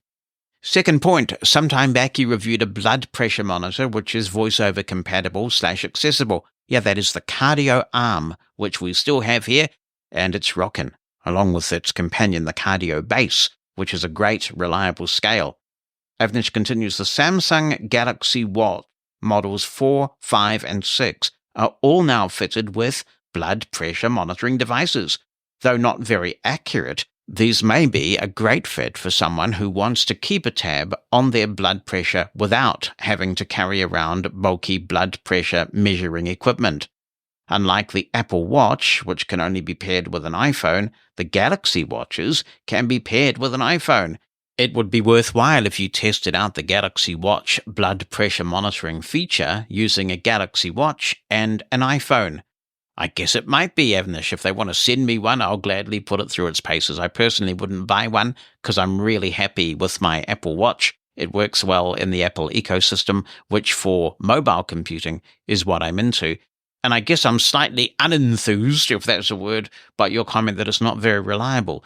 Is there really any point in having blood pressure monitoring if it's not very reliable? I suppose if the trends are consistent, you would at least be able to detect an increase that might be of alarm, I suppose. I'd have to read up on that and find out more. But even better, if someone in our community is using a Galaxy smartwatch and you'd like to do a bit of a review for us, not just of the blood pressure monitoring, but how it works in general, that would be of interest, I have no doubt. Third point from Avnish, that Apple continues to have totally voice-inaccessible web pages on its website and on its native apps is really a big problem. If the apps created by Mr. Cook, who touts to be a believer in accessibility for all, himself breaks this rule, what hope do we have for other apps and websites following? How do we make Apple listen? It's a perennial problem. Very, very frustrating. It is indeed. It's strange the way Apple's web presence continues to let the side down, given that their native apps are pretty good most of the time. I have no idea what's going on here. I don't know where the disconnect is, and I don't know what we do about it either.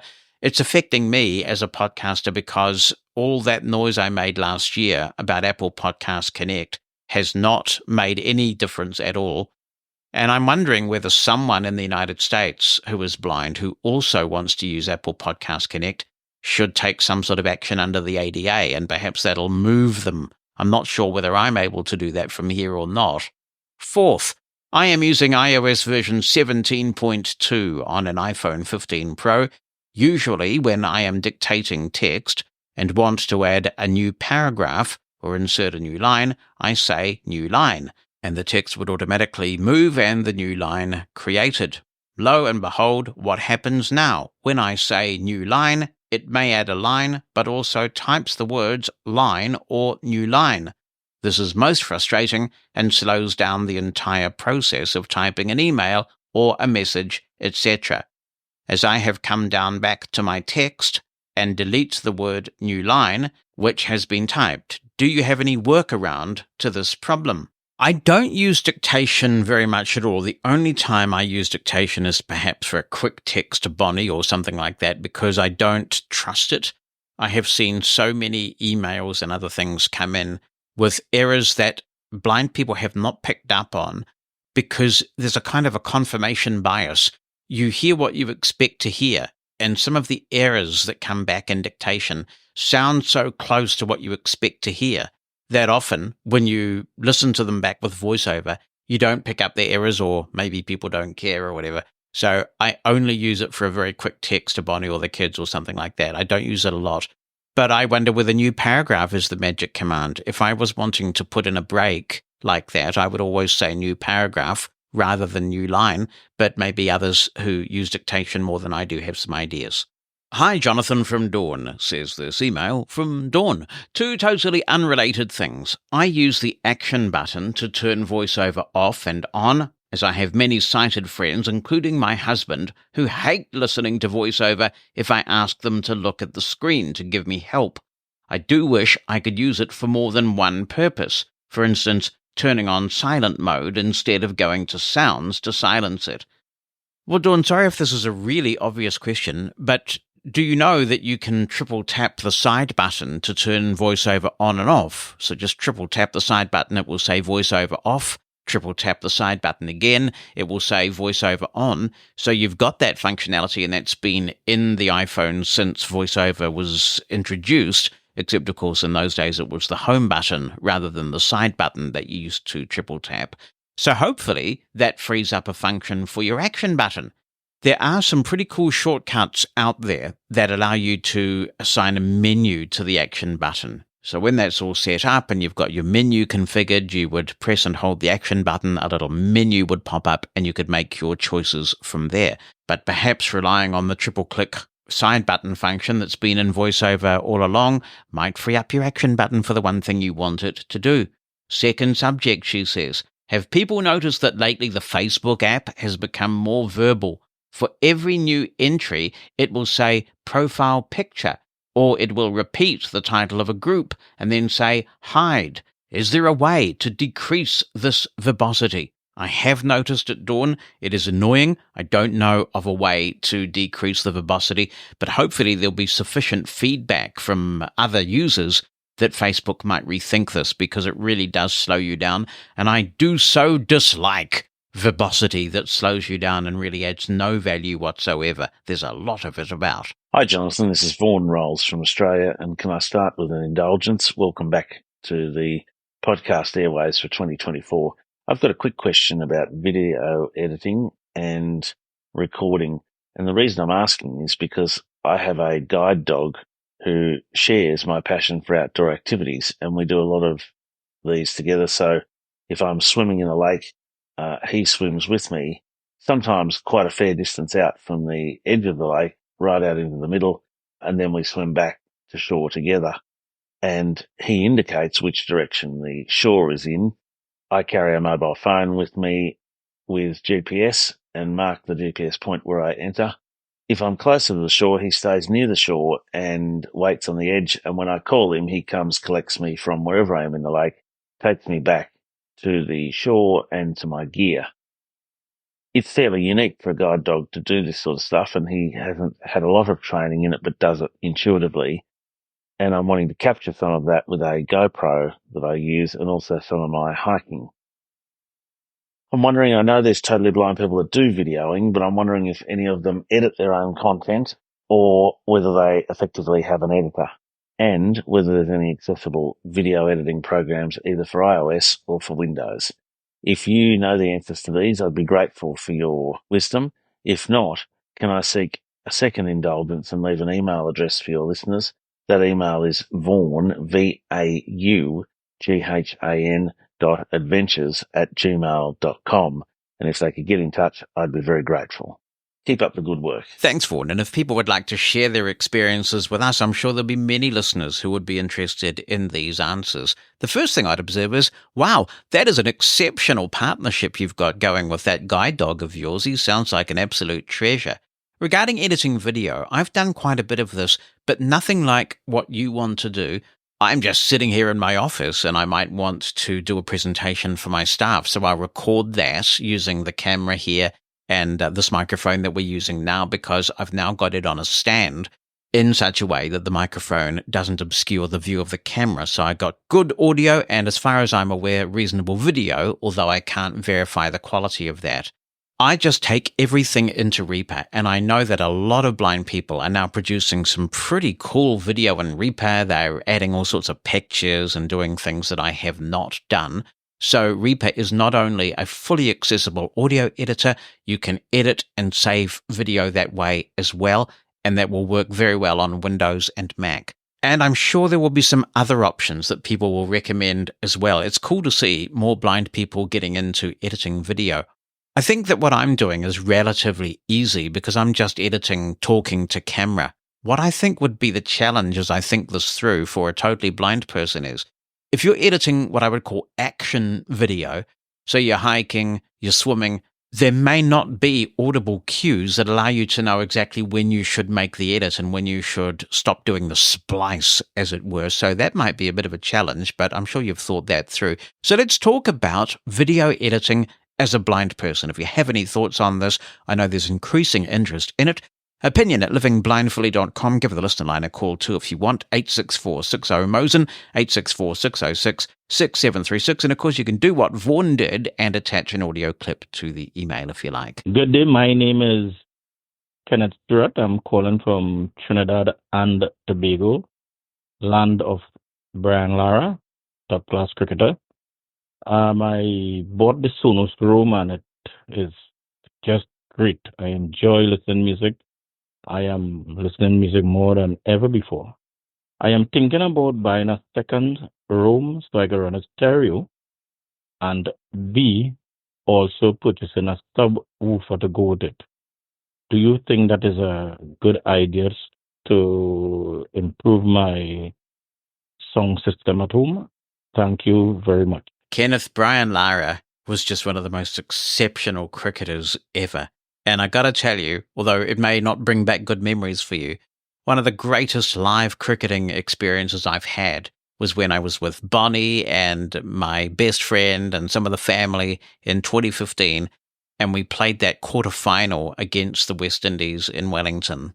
And Curtly Ambrose, it almost felt like he was literally held together by bits of tape and bits of string, and he went out there and he hit an amazing innings. It wasn't enough because Guptill had got a rare one-day double century that day. Oh my goodness, that was an exceptional World Cup for us back in 2015. But I certainly remember West Indies cricket from earlier times and some of the amazing players that the West Indies have produced. But anyway, I'm not going to waffle on about cricket because if I start, I won't stop. So I will stop now and answer your Sonos question to say that I have not personally done this. I own one Sonos Roam for when I travel. It's fantastic. It fits so easily in a suitcase or even a backpack. And even one fills the room. I imagine that if you pair two, so you get a stereo pair, and you put them apart a little bit, it should sound sensational.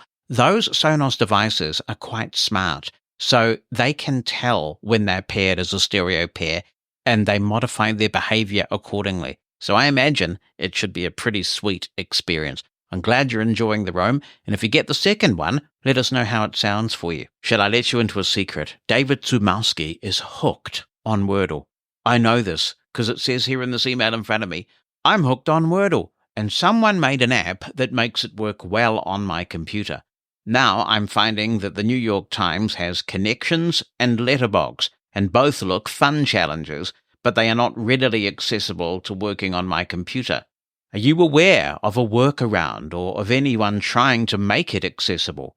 No, I am not, David, but let's put it out there and see if anyone else can help with this. Opinion at livingblindfully.com or 86460-MOSEN if you have any thoughts or recommendations for David about how to make these additional New York Times puzzles accessible. Living Blindfully is the podcast with big dreams and no marketing budget. Oh, dear, dear, dear. This is where you come in. If living blindfully is something you value, we really would appreciate you taking a few minutes to write a positive review of the podcast. Positive testimonials help spread the word and encourage new listeners to give us a try. If you have a moment to give us a 5-star review, we really would appreciate that. Thank you for supporting Living Blindfully. In episode 265, Peter was asking whether there are some accessible crypto options. George McDermott says, Hi, Jonathan. Regarding accessible options for crypto, I have found Robinhood to be accessible for purchasing a variety of crypto offerings, including Bitcoin. Setting up an account was accessible when I did so several years ago, and accessibility has seemed to be a priority for the company in the past. So hopefully it will bode well for those who wish to sign up now. I have only used the iOS app, but purchases of both stock and crypto have been straightforward, and obtaining tax documents is also easy enough. I have also used PayPal to purchase Bitcoin. This is accessible, but a fee is charged, and you don't own your keys, so I'm uncertain as to the value proposition. Nevertheless, for those who are interested, it is a way you can acquire Bitcoin. I have yet to find an accessible, independent way of owning crypto outside of Robinhood. I saw a project called Icy Wallet several years ago, but it never came to anything, rather like that Braille embosser that Intel built out of Legos. Unfortunately, in the blindness field, we so often hear about products that might make a difference, but they either amount to nothing, or in the end, come along so belatedly that they practically do no good for the price. I'm looking at you, B2G, he says. Thanks as always for the great podcast. Always learn something new each time.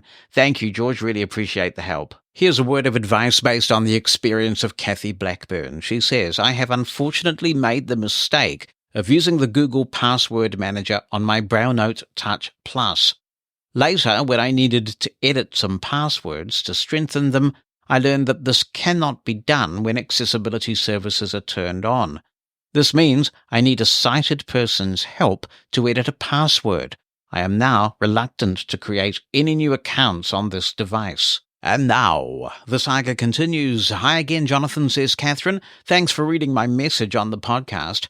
As a refresher for your listeners, I wrote in about my iPhone consistently deleting Siri Voice 3, which is my preferred voice-over voice, and the fantastically unhelpful process Apple's disability tech support wanted me to go through to address it.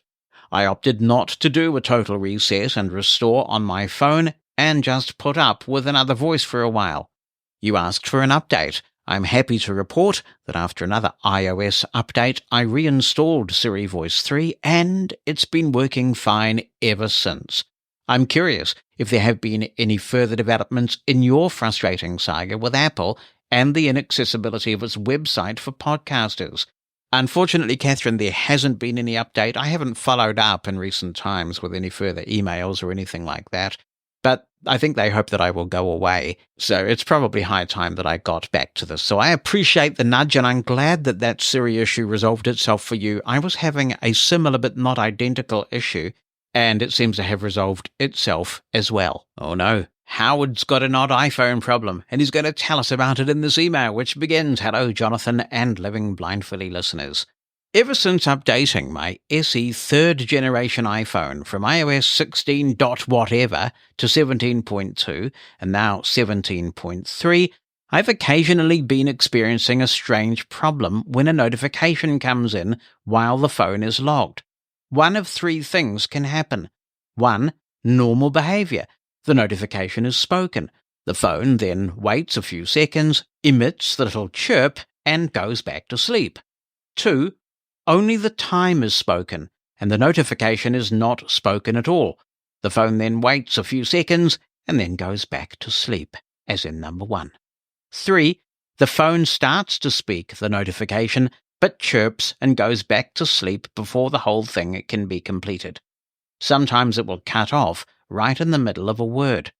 I haven't been able to figure out any kind of pattern as to when these strange behaviors will occur. I've had someone send me the same text message several times, and any one of the three behaviors can happen. I know of 2 other people who are experiencing this. One says he has the problem quite often, as I do, and the other says she only sees it rarely. All the phones are SEs, but I think one is second generation rather than third.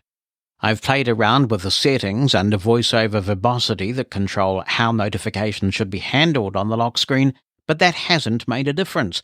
Does anyone have any ideas? Thanks, Howard. I don't have any ideas about this one. My notification use is a bit different from most. I keep my phone unlocked all the time when it's in my pocket or on my desk, and I just hear the notifications that way. I've got another issue with notifications, and I don't want to sidetrack your issue, which is just as important. So if anybody has any thoughts on this, even just to say they're experiencing the same thing, it would be interesting to hear whether it's specific to SE phones or it's wider. The problem I've got is that in iOS 17, they have changed the way notifications are spoken when the phone is saying something else and a notification comes in. And I thought I would like this, but it turns out that I don't, because what happens is I can be skimming through, say, Mastodon, and a notification goes off, and I'm on a post that I don't necessarily want to hear the end of, but I have to sit through the end of it now in order to get the notification, because the alternative is to stop and pull down Notification Center and listen to it. If I stop the post in midstream, I will miss out on the notification. So I think I would like to have a toggle where I can go back to the old behavior of speech being instantly interrupted when a new notification comes in. The other thing I find very disconcerting about this new iOS 17 notification behavior is that it's really broken when you're reading continuously. If I'm reading a web page or a news story in Leary or something like that, and a notification comes in, I don't hear the notification, and my speech stops, my continuous reading stops. So it's a lose-lose situation. Kevin is writing in from Malaysia with some AI tools that he uses regularly, and before doing that, he wants to see the transcripts of the episodes of Living Blindfully on the same page as the audio episodes. We're not going to do that, Kevin, and the reason for that is that accessibility is paramount with Living Blindfully. Accessibility has wide benefits. That's one of the beauties of accessibility, but we're doing transcripts first and foremost so that the deaf-blind community can participate as equals in this podcast. The audio episode pages of Living Blindfully are busy because of how effective we've made them. The show notes are there, and the timestamps for the show notes are there, and you can simply click through to the timestamps and get to where you need to be. But that means that the pages are busy already. And for a deaf-blind person solely using a Braille display who has no audio at all, If we were to cram everything on one page, it would be very busy. Even if we used good heading markup, it would just be a lot of clutter. So we absolutely will be keeping transcripts separate from the audio on the actual Living Blindfully website itself. As Podcasting 2.0 evolves, we may find a way to amalgamate them in the RSS feed, but that will be different from the website, where, as I say, accessibility is paramount. A side issue is also that practicality is paramount too, and on rare occasions we do need to republish an episode. Perhaps there's some sort of technical glitch that has occurred, perhaps there's some sort of late breaking thing where we need to update the episode or delete a small thing, and if we do that and republish the episode and the transcript is on the same page, then the transcript would get overwritten, and we certainly don't want that and to leave our deaf-blind listeners in particular out in the cold. Now on to some tools that he uses daily that are AI-based.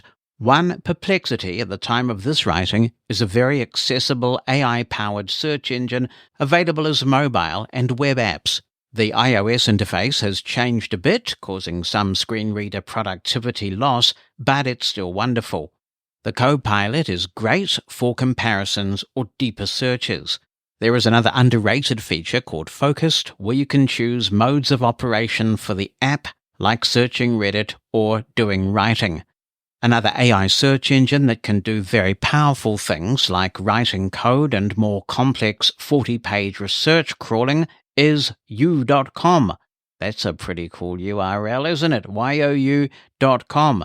The downside of both apps is the high cost of unlimited Genius/Copilot functions, but you can still use them 5 times a day, which is enough for many casual users. Yep, Kevin, I'm a pretty regular Perplexity user myself, and I think it is a very cool research tool. It's amazing what it knows. I mean, you can ask it actually quite complex JAWS questions, for example, and in my experience, it gets them right most of the time.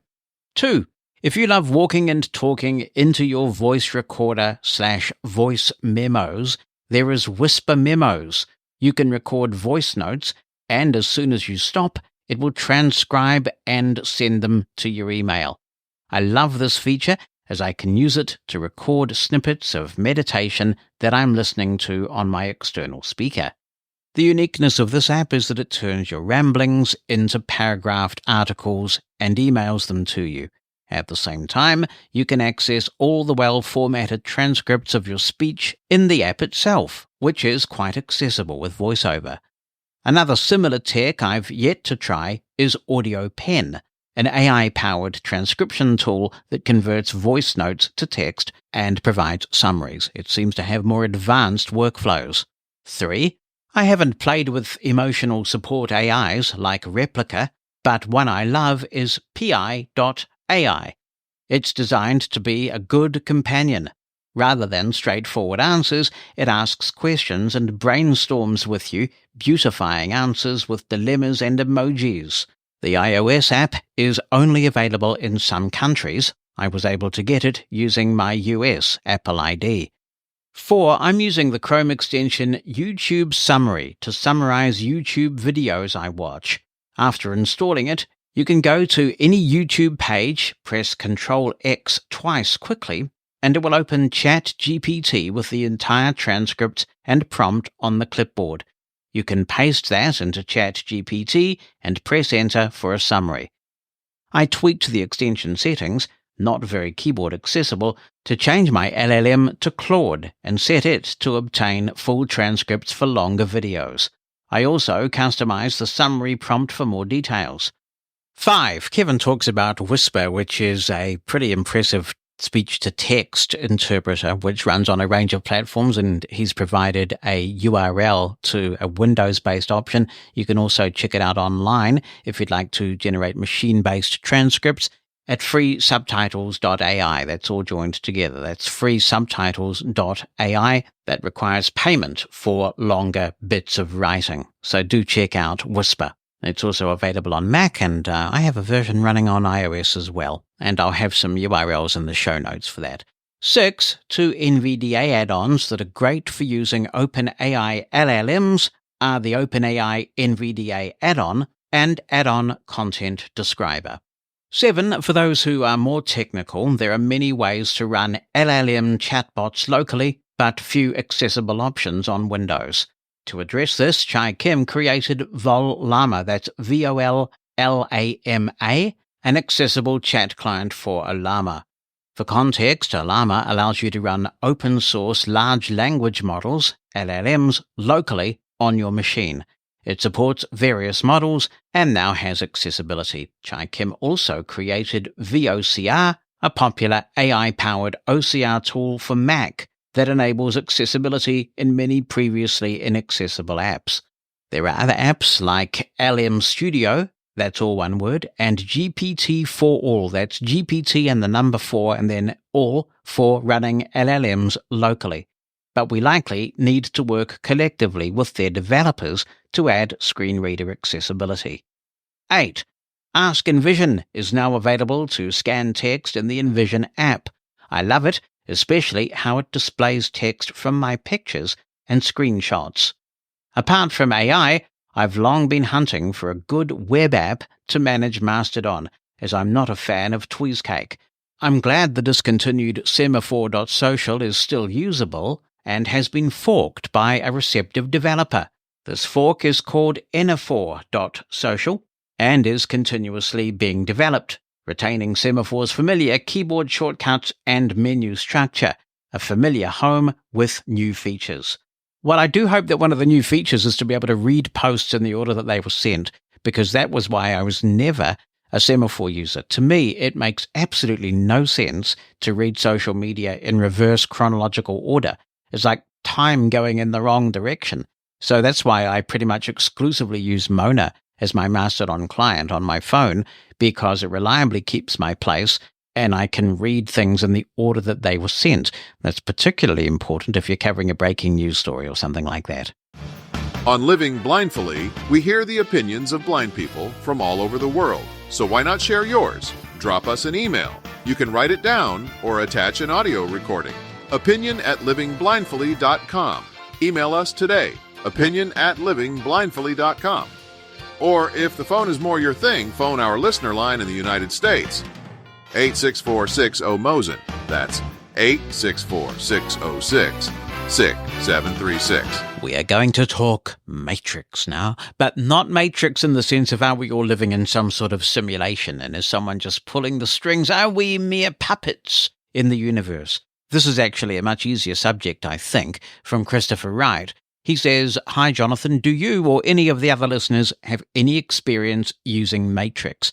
It sounds like an interesting voice and video chat platform, but I'm a little confused about how to get started, what options are available for blind accessible clients, etc.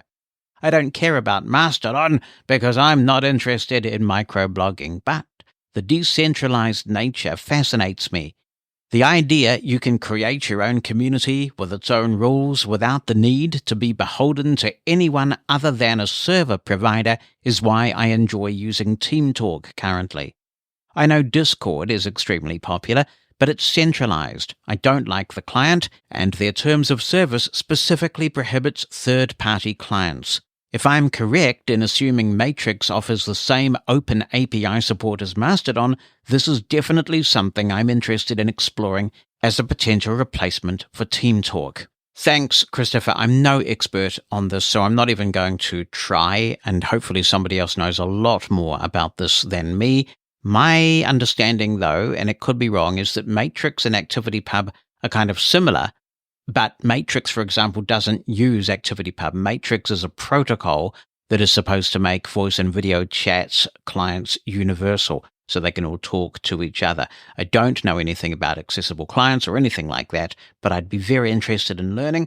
So, if somebody can clue us in, opinion@livingblindfully.com, or give us a call, 864-60-MOSEN in the United States, 864-60-66736. Greetings, Jonathan and Living Blindfully listeners. This is Stan Warren Luttrell in Medford, Oregon, and I wanted to let you know what happened to me and how I was able to solve the problem with assistance from one of my friends. Last week, I attempted to do an installation of the latest version of iOS with my iPhone 15 Pro Max. And I didn't check the battery status. And I know that it used to be customary. So if the phone was at, let's say, less than 50%, then you plugged it in. Otherwise, for charging while you were doing the installation of the iOS upgrade. I didn't look at how much battery status I had before I attempted to do the upgrade. And things went along swimmingly and of course, it showed that all I needed to do was hit the area where it says install now.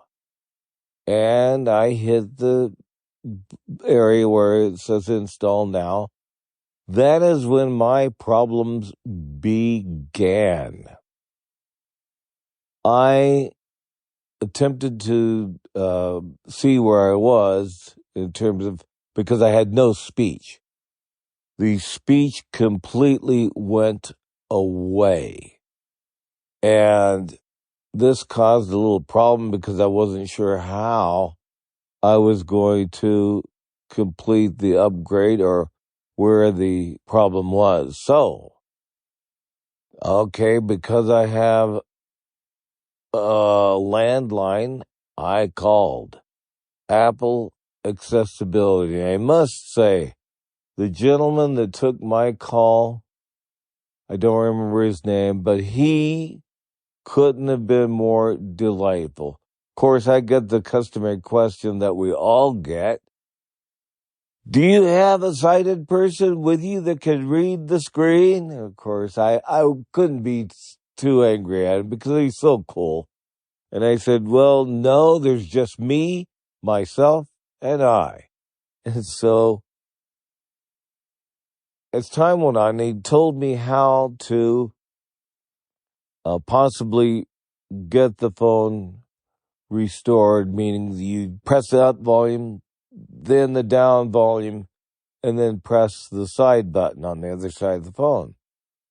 And I did that, and still I wasn't able to. It told me, it spoke for a little while, and then it went back into its usual tricks. So, since I knew I was going to my place of choice, I said, well, when I get there, I will have access to a sighted individual. And I always say a sighty, and that's what I do. Anyway, I got this individual to look at the screen, and he was able to guide me through the restart because the screen, he could read what was on the screen and do something I could not. So I guess the moral of the story is, no matter how much battery level you have, you might want to consider plugging your phone in when you start the upgrade, because I was not a happy camper when the problem happened. I can well imagine that, Stan. It must have been frustrating. You do have me curious about what the message was that your sighted friend was able to see on the screen that he was able to bypass. Because if you were able to perform that reset of pressing volume up, volume down, and then holding the side button for a while, and it came up talking, then I'm not quite sure what might have been going on there. I'm perplexed by this. But I think you raise a wider point that is important, and that is that it would be good if Apple could find a way to give some very basic updates with speech when this process is taking place. If there could be something deep in the phone where you could do a triple click of the side button while the update was taking place, just to get a bit of feedback, even if it was just beeps or something, ascending tones, so that you knew the update was taking place. That would be very helpful. And these things might happen, because for years we were saying we want the phone to vibrate, we want the phone to make a sound of some kind when we switch it on. And now you can do that. And in the Mac, I think, when you're performing a software update, there's a very basic version of VoiceOver that can be running, so you know that it's in progress. It would be very good if we could get that equivalent on iOS. Transcripts of Living Blindfully are brought to you by Pneuma Solutions, a global leader in accessible cloud technologies. On the web at pneumasolutions.com. That's PNEUMA solutions.com. On next week's episode of the show, we're going to be talking about a pretty hot topic in parts of the consumer movement in the United States at the moment, so we'll look forward to that and also to your contributions, because there were some great ones in this episode. I really appreciate you taking the time to send them in. Do keep them coming. In the meantime, remember that when you're out there with your guide dog, you've harnessed success, and with your cane, you're able. If you've enjoyed this episode of Living Blindfully, please tell your friends and give us a 5-star review. That helps a lot. If you'd like to submit a comment for possible inclusion in future episodes, be in touch via email. Write it down or send an audio attachment. opinion@livingblindfully.com or phone us. The number in the United States is 86460-MOSEN. That's 864-606-6736.